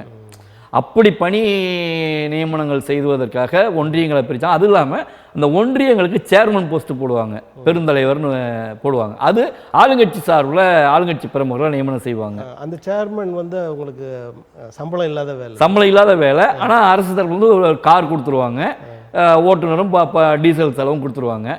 அதை வச்சு அவங்க எப்படி தான் பணம் சம்பாதிக்க முடியுமோ சம்பாதிச்சுப்பாங்க. ஸோ அப்படி பண்ணதுடைய விளைவு கிட்டத்தட்ட தேவையற்ற பணி நியமனங்கள், தேவையற்ற இயந்திர தளவாடங்கள் கொள்முதல், அப்புறம் இந்த விற்பனை விநியோக முறையில் ஆளுங்கட்சி பிரமுகர்கள் தலையிட்டு அவர்களுக்கு சாதகமானவர்களை உள்ளே போட்டு அதன் மூலமாக முறைகேடுகள், அந்த மாதிரி நிறைய நடந்தது. இவ்வளவு முறைகேடுகள் நடந்திருக்கின்றன, இப்போதும் நடக்கின்றன. அப்படின்ற போது இந்த துறை பற்றி வெளியில் வந்து இந்த மாதிரிலாம் நடக்குதுன்றத ஒரு விழிப்புணர்வு மக்கள்கிட்ட வரல. அது மக்கள்கிட்ட வரல. ஆனால் இந்த விஷயத்தை நாங்கள் தொடர்ந்து அரசுடைய கவனத்துக்கு மின்னஞ்சல் வாயிலாக அனுப்புகிறோம், ஊடகங்கள் வாயிலாக, சமூக வலைதளம் வாயிலாக தொடர்ந்து டெய்லி அறிக்கைகள் வாயிலாக கொடுத்து விட்றோம். நேற்று கூட பார்த்தீங்கன்னா மாதவரம் பால் பண்ணையில் அங்குள்ள அதிகாரிகள் பால் பண்ணையில் வரக்கூடிய வாகனங்களை நிறுத்தி சோதனை செய்கிறாங்க. பால் பண்ணையிலேருந்து எங்கள் பால் முகவர்களுக்கு பால் விநியோகம் செய்யக்கூடிய மொத்த விநியோக வாகனங்கள் வரும்போது அதில் ஒரு வாகனத்தை நிறுத்தி ஆய்வு நள்ளிரவு 11 மணிக்கு, புதன்கிழமை நள்ளிரவு 11 மணிக்கு தொடங்கி வியாழக்கிழமை அதிகாலை 2:30 மணி வரைக்கும் சோதனை நடக்குது. அதில் ஒரு வாகனத்தில் கிட்டத்தட்ட 1000 லிட்டருக்கு மேலே பால் திருடிட்டு வந்திருக்கிறாங்க.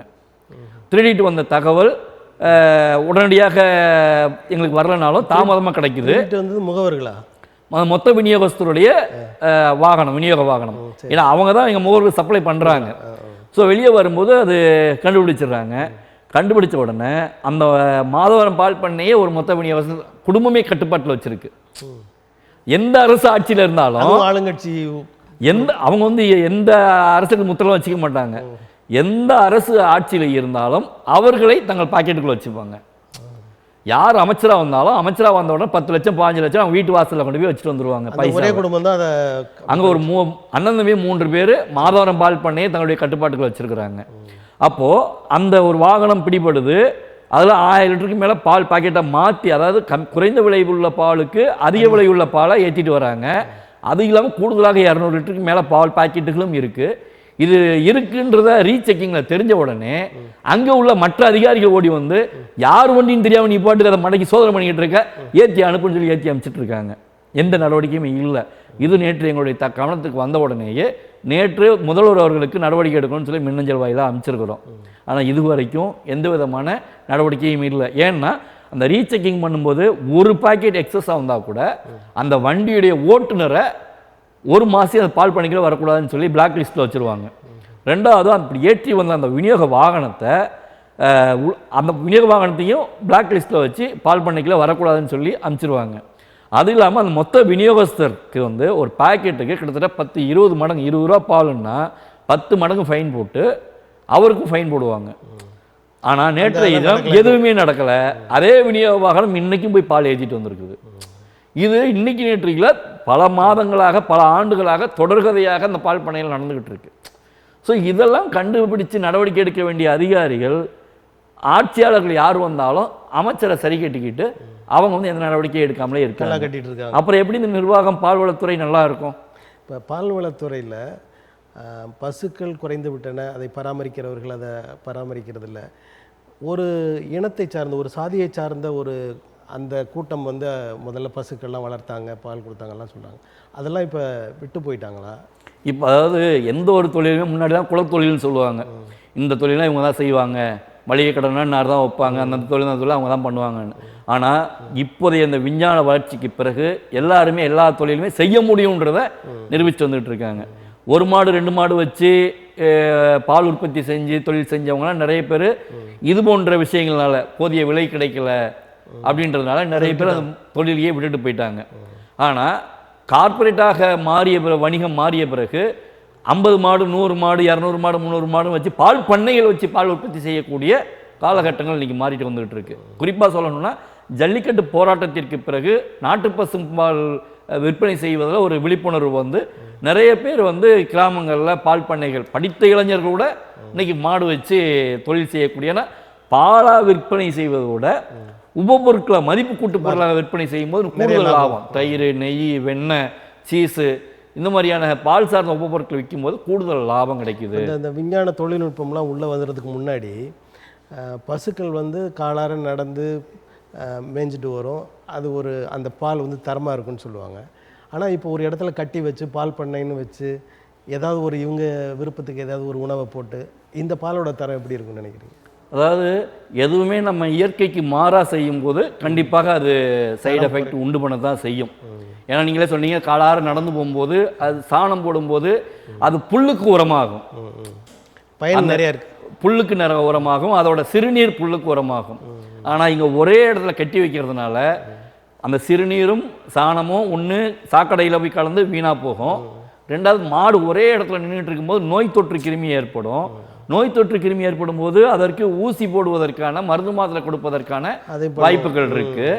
அப்படி இருக்கும்போது அந்த ஆன்டிபயாட்டிக் சேரும்போது அந்த ஆன்டிபயாட்டிக் நீங்கள் என்னதான் பாஸ்டரைஸ் ஹோமோனைஸ்டு பண்ணினாலும் கூட அதனுடைய தாக்கம் நமக்கு வரும். ஏன்னா இப்போ நீங்கள் காய்கறிகள்லேருந்து பழங்கள்லேருந்து எல்லாமே செயற்கை கருவூட்டல் மூலமாக உற்பத்தி செய்யக்கூடிய வகையில் வந்தாச்சு. இன்னைக்கு இயற்கைக்கு மாறாக செயற்கையாக செய்யும்போது எல்லாமே இன்னைக்கு உடலுக்கு தீங்கு தான். நாட்டு பசும்பால் எடுத்துக்கிட்டிங்கன்னா 2 லிட்டர் தான் அதிகபட்சம் கொடுக்கும், 1.5 லிட்டர் 2 லிட்டர் தான். ஆனால் விலை கூடுதலாக இருக்கக்கூடிய விலை கொடுக்கும் மாடுகள் வந்து 5 லிட்டர் 6 லிட்டர் வரைக்கும் கொடுக்கும். அது பார்த்தீங்கன்னா ஒரு மாட்டோட விலை 1 லட்ச ரூபா 1.5 லட்ச ரூபா வரைக்கும். ஜெர்சிலாம் சொல்கிறாங்களா? ஜெர்சி கலப்பின பசுக்கள் வட மாநிலங்கள்லாம் நிறைய நாட்டு பசுக்கள்லாம் வளர்க்குறாங்க. அதெல்லாம் பார்த்தீங்கன்னா விலை அதிகமான விலை இன்னைக்கு. அதனால தான் இன்னைக்கு பால் உற்பத்தியில் யூபி நம்பர் 1ல் இருக்கான் இன்னைக்கு. ஆனால் கடந்த சில முன்னாள் வந்து தமிழக அரசு சார்பில் ஒரு செய்திக்குறிப்பு வெளியிட்டிருந்தாங்க. திமுக அரசுடைய 3 ஆண்டு கால ஆட்சியில் பால் உற்பத்தியில் வரலாற்று சரித்திர சாதனை, அதாவது 4.57% பங்களிப்போடு 2ஆம் இடத்தில் இருக்கிறோம் அப்படின்னு சொல்லி ஒரு தகவல் சொல்லியிருந்தாங்க. உத்தரப்பிரதேசம் முதலிடமா? உத்தரப்பிரதேசம் முதலிடம். தமிழ்நாடு எத்தனை இருக்கு நீங்கள் கேட்கலையே? நீங்கள் 11வது இடத்துல இருக்கோம். ஆனால் 2வது இடத்துல இருக்கிறோம்னு சொல்லி சரித்திர சாதனைன்னு சொல்லிட்டு ஆவின் சரித்திர சாதனை அப்படின்றாங்க. 4வது இடத்துல குஜராத் இருக்குது, 5வது இடத்துல ஆந்திரா இருக்குது, 8வது இடத்துல கர்நாடகா இருக்குது. தமிழ்நாடு எங்கடா இருக்குன்னு பார்த்தா நலிவடைந்த மாநிலங்களோடு போட்டி போடக்கூடிய இடத்துல இன்னைக்கு இருக்குது. அப்போது ஜெயலலிதா அம்மையார் அவர்கள் கொடுத்த இந்த விலையில்லா கறவை மாடுகள் திட்டத்தை நிப்பாட்டிட்டாங்க. இவங்க வந்து இன்னைக்கு நாங்கள் மாடுகள் வாங்க கடன் கொடுக்குறோன்றாங்க. ஏங்க மாடு வச்சு பால் கறந்து பால் கொடுக்கக்கூடிய விவசாயிக்கு உரிய விலையே கிடைக்கல. அவனுக்கு ஊற்றக்கூடிய பால் விவசாயிக்கான கொள்முதல் விலைக்கு பணம் சரியான நேரத்துக்கு கிடைக்கல. அப்புறம் அவன் மாடு வாங்கி எப்படிங்க பேங்க் லோன் எப்படி கட்டுவான்? அப்போ நீங்கள் வெறும் மாட்டுக்கு கடன் கொடுக்குறோன்றதெல்லாம் வெறும் கண்டுரைப்பு நாடகம் தானே. இப்போ இந்த மாட்டு பண்ணை அந்த முறையை ஒழித்து விட்டு தனிநபர்களுக்கு விவசாயிகளுக்கு மாடுகளை இலவசமாக கொடுத்தால் இந்த துறை நலமாக இருக்கும், அது அந்த பாலை நுகர்வோரும் நலமாக இருப்பார்கள் என்று சொல்ல வரீங்களா? இல்லை, பால் பண்ணையை நம்ம ஒழிச்சுலாம் நம்ம அதை பண்ணுறதுன்றது கண்டிப்பாக சாத்தியம் கிடையாது. அதை வந்து சுகாதாரத்துறையும் பால்வளத்துறையும் கால்நடைத்துறையும் முறையாக போய் கண்காணிக்கிறாங்களான்றது தான் பார்க்கணும். ஏன்னா அவங்க பராமரிக்கிறது எப்படி பராமரிக்கிறாங்க. ஏன்னா இன்றைக்கி எல்லாருமே படித்த இளைஞர்கள் எல்லாருமே படித்த வேலைக்கு படித்ததுக்கேற்ற வேலை வேணும்ன்ற தேடக்கூடிய காலமாகிடுச்சு. நான் படித்த படிப்பு வேலை இல்லைன்னா சும்மா கூட இருப்பேன்றான். ஆனால் வேலை இந்த வேலை இருக்கு வாங்கினா வரமாட்டேன்றான். சரி, இப்போ இடையில ஒரு அதனால தான் இன்றைக்கி வடமாநில தொழிலாளர்கள் அதிகமாக வந்துக்கிட்டு இருக்காங்க. இப்போ இன்னொரு கேள்வி உங்கள்கிட்ட. சீமான் நாங்கள் ஆட்சிக்கு வந்தால் மாடு மேய்ப்பதை அரசு தொழிலாக்கும், அரசு வேலையாக்குவோன்னு சொல்கிறாரு. இதை எப்படி பார்க்குறீங்க? அருமையான திட்டம், அருமையான திட்டம், வரவேற்க வேண்டிய திட்டம். ஏன்னா இன்னைக்கு எதெல்லாம் கேவலம்னு நினச்சிக்கிட்டு இருக்கோமோ அது இல்லைன்னா இன்றைக்கி மனிதன் வாழ முடியுமா? இன்றைக்கி தூய்மை பணி செய்யக்கூடிய நபர்களை தீண்டத்தகாதவர்களாக பார்க்கக்கூடிய நிகழ்வு நடந்துக்கிட்டு இருக்கு நிறைய இடங்களில். ஒரு நாள் தூய்மை பணியாளர்கள் ஸ்ட்ரைக் பண்ணாங்கன்னா நாடே நாரி போயிடும், வீடே நாரி போயிடும். அதுபோல தான் மாடு வளர்ப்பும் கால்நடை வளர்ப்புன்றது மிகப்பெரிய பொருளாதாரத்தை வளர்த்தெடுக்கும். அதனால தான் அம்மையார் ஜெயலலிதா வந்து தொலைநோக்கு சிந்தனையோடு செஞ்சாங்க. பொருளாதாரத்தோட உடல் நலம் சார்ந்தது, உடல் நலம் சார்ந்ததும் கூட. ஏன்னா ஆடு மேய்ப்பு மாடு மேய்ப்பும் கால்நடையாக கால்நடைகளோடு நம்ம நடந்தும் போது நம்மளுடைய உடல் ஆரோக்கியம் கூடும். மண் சார்ந்த அந்த கிராமங்கள் இருக்கக்கூடிய மண் சார்ந்த நிலங்கள் வளப்படும், தரமான பால் உற்பத்தி செய்யப்படும். ஏன்னா இயற்கை புல்வெளிகளில் போய் கால்நடைகள் மேயும் போது அதன் மூலமாக பால் உற்பத்தி கிடையாது. அதனால் கோடை காலங்களில் ஏன் பால் கொள்முதல் குறையுது அப்படின்னா வெறும் செயற்கை உணவுகள் மட்டும்தான் கொடுப்பாங்க. புண்ணாக்கு, கலப்பு தீவனம், உலர் தீவனம் இது மட்டும் தான் கொடுப்பாங்க. ஆனால் மழைக்காலங்களில் இயற்கையாக போய் மேயும் போது பசுந்தீவனங்கள் கிடைக்கும் போது பசுந்தீவனம் சாப்பிடும்போது சாதாரண ஒரு மாடு 5 லிட்டர் கறக்குதுன்னா கூட 2 லிட்டர் கறக்கும் பசுந்தீவனம் கறக்கும்போது. அப்போ நீங்கள் இயற்கையாக போய் மேய விட்டிங்கன்னா என்ன ஆகும்? அப்போது பால் உற்பத்தி அதிகமாகுமா? பால் உற்பத்தி அதிகமாகும் போது கால்நடை வளர்ப்பவருக்கான வாழ்வாதாரம் பொருளாதாரம் பெருகுமா? அப்படி பெருகும்போது நம்முடைய வணிக சந்தை எப்படி போகும்? இன்றைக்கி பால் உற்பத்தியில் இந்தியா தண்ணீரோட நாடாக முதல் இடத்துல இருக்குது. அதுக்கு முன்ன காரணம் வர்கீஸ் குரியன் அவர்கள் கொண்டு வந்த வெண்மை புரட்சி திட்டம் தான். அந்த வெண்மை புரட்சிக்கு வந்து கலப்பு மாடுகள் கொண்டு வந்தது ஒரு காரணம்னாலும் கூட இன்றைக்கி அதுக்கு நம்ம முதல் இடத்துல இருக்கிறோம். ஆனால் அது ஒரு புரட்சின்னு சொல்ல முடியாது, ஏன்னா அது தரமான பால்னு சொல்ல முடியாது இல்லையா? கலப்பினங்கள் இல்லை, அப்படி அந்த வெண்மை புரட்சி ஏற்படலைன்னா நம்ம இன்னும் பாலுக்காக வெளிநாடுகளில் கையேந்தி கொண்டிருக்கக்கூடிய ஒரு சூழல் தான் ஏற்பட்டிருக்கு. பால் பவுடருக்காக நம்ம கையேந்தி கொண்டிருக்கிற சூழல் இருக்கும். நம்முடைய குழந்தைகள் பிள்ளைகள் வந்து நோய் தாக்கியவர்களாக சுகாதாரமற்றவர்களாக இருந்திருப்பாங்க, உடல் ஆரோக்கியம் குறைந்தவர்களாக இருந்திருப்பாங்க. ஒரு விஷயங்கள் வளர்ச்சி நோக்கி பார்க்கும்போது சில மைனஸும் ப்ளஸ்ஸும் இருக்கத்தான் செய்யும். அதில் நம்ம ப்ளஸ்ஸை எடுத்துக்கிட்டு அதை இன்னும் எப்படி நம்ம டெவலப் பண்ணலாம், நோய் தாக்குதல் இல்லாமல் மக்களுக்கு தரமான பாலை எப்படி கொடுக்கலான்னு தான் பார்க்கணும். இன்றைக்கி யூபி நம்பர் 1 இடத்துல பால் உற்பத்தியில் இருந்தாலும் இந்த கலப்படத்தில் அதிக அளவில் இருக்கக்கூடிய மாநிலம் வந்து வட மாநிலங்களில் தான் இருக்குது. நம்ம 11வது இடத்துல இருந்தாலும் தரமான பாலை கொடுக்கக்கூடிய இடத்துல நம்ம 2வது இடத்துல இருக்கோம். சரி, இந்த அளவிற்கு நீங்கள் விவரமாக பேசுகிறீங்க, நிறைய குறைகள் அல்லது வளர்ச்சிக்கு தேவையான ஆலோசனை எல்லாம் சொல்கிறீங்க. ஆனால் அந்த அடிப்படையில் அந்த மாடு வளர்ப்பது, நாட்டு மாடுகள் வளர்ப்பது, அந்த விவசாயிகளை பற்றி அவங்களுக்காக நீங்கள் ஏதாவது போராடி இருக்கீங்களா? உங்களோட கமிஷன் வரல, அதை பற்றி பேசுகிறீங்க, அதுக்காக போராடுறீங்க. ஆனால் அந்த மக்களுக்காக நீங்கள் என்ன போராட்டங்களை முன்னெடுத்திருக்கீங்க? அதாவது எங்களுடைய பால் முகவர் சங்கத்துடைய குரல் பால் முகவர்களுக்காக ஒழித்ததை விட பால் உற்பத்தியாளர்களுக்கு தான் அதிக அளவில் ஒழித்திருக்கு. எங்கள் சங்க நிர்வாகிகளே சொல்லுவாங்க, நம்ம அமைப்பு தொடங்கப்பட்டது பால் முகவர்களுக்காக. நீங்க எப்ப பார்த்தாலும் பால் உற்பத்தியாளர்களுக்காகவே பேசிட்டு இருக்கீங்க, நீங்க முகவர்களா இருக்க முடியும். அதுதான் நான் சொல்றது. ஏன்னா இது வந்து ஒரு சங்கிலி தொடர் மாதிரி. இதுல எங்கேயாவது ஒரு இடத்துல ஒரு தொடர் கட்டானாலும் துண்டானாலும் நம்முடைய இது முடங்கி போயிடும். அப்போ பால் உற்பத்தியாளர்கள்ன்றது நம்முடைய அடிப்படை கட்டமைப்பு. அந்த அடிப்படை கட்டமைப்பே சிதிலமடைஞ்சு போச்சுன்னா நாளைக்கு நம்முடைய வாழ்வாதாரம் எங்க இருக்கும், அடுத்த தலைமுறை பாலுக்கு எங்க போவாங்க? இன்றைக்கி பல்வேறு மாவட்டங்களில் பல்வேறு கிராமங்களில் இந்த தொழிலை விட்டுட்டு கால்நடைகளெல்லாம் இறைச்சிக்காக அண்டை மாநிலங்களுக்கு அனுப்பிச்சிட்டு மாடு வளர்ப்பை வேண்டாம்னு ஒதுங்கி போகக்கூடிய சூழலில், ஏன்னா தண்ணீருக்கு கிடைக்கக்கூடிய விலை கூட பால் உற்பத்தியாளர் கிடைக்கல.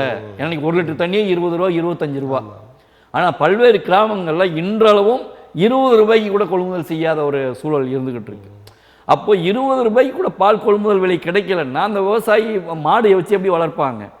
அப்போது பால் ஊட்டாங்க தனியாரை வன்முறைப்படுத்தணும்னு சொல்கிறதுக்கு காரணம் கூட இதுதான். ஏன்னா இன்று பார்த்தீங்கன்னா நான் இப்போ இங்கே நம்ம படப்பதிவுக்காக வரும்போது தனியார் பால் வழங்கக்கூடிய உற்பத்தியாளர் தரப்புல இருந்து ஒரு தகவல் வந்திருக்கு. இன்றைய நிலவரப்படி இன்னும் லிட்டருக்கு 2-3 ரூபாய் கொள்முதலை குறைத்திருக்கின்றன தனியார் பால் நிறுவனங்கள்.